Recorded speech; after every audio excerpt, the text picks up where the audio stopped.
Hi everybody. Today we're going to be talking about sugar because as I talk to people and coach people, this is one of the things that we can really improve on because these drinks right here, I have some good ones and I have some bad ones, and we're going to go through those and show you the difference. But sugar in itself is one of those things that we tend to consume too much of.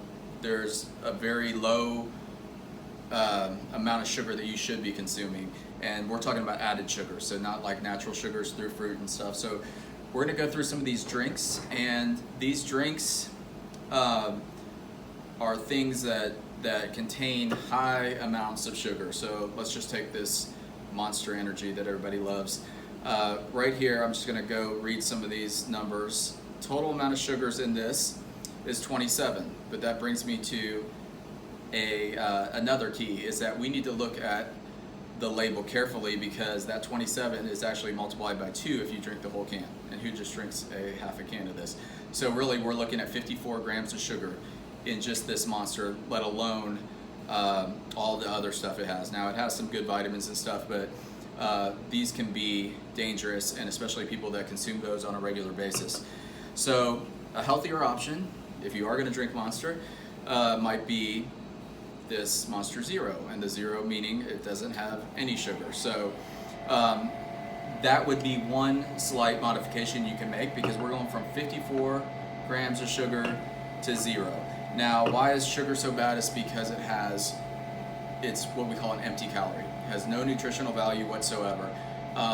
Contrast that with like a fruit or a vegetable that will be broken down to sugar. So a lot of people think that, you know, fruits have a lot of sugar, but they have also a lot of nutrient content. So it has a lot of fiber and vitamins and minerals, which doesn't have the same effect on your body.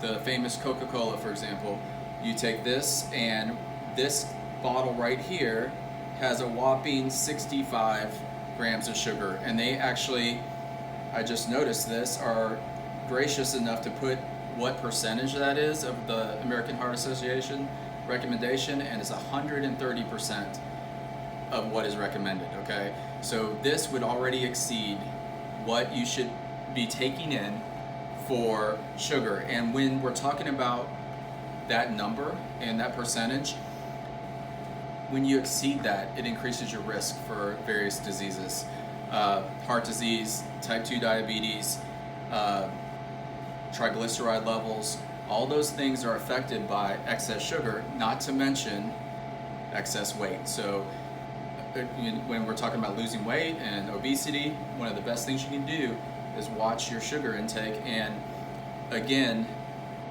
the way that we overconsume a lot is through drinking the sugar.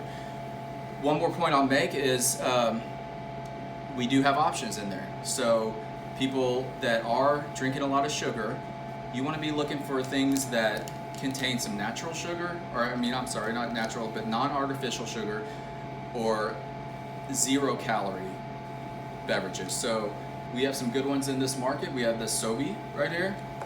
We have this Bai, which has a lot of good antioxidants and stuff like that. So we're providing nutritional value but very low sugar. For example, this only has 1 gram of sugar. Other things we have is like this hint water. If you really want to get pure, the best thing we can take in is water, but a lot of people want some flavor, so you can take that in. One thing before we go is that I wanted to also concentrate on, a lot of people will think something like an orange juice is, well, that's, you know, all natural, it has some vitamins in there, but this thing right here, again, is as much as a Coca-Cola. So it's 42 grams of sugar. We'd be much better off just taking in the whole food. So if you're craving that orange, skip the juice and go for the whole orange instead. So anyway, that's a quick tip on sugar today, and so make some healthier choices, and we'll see you next time.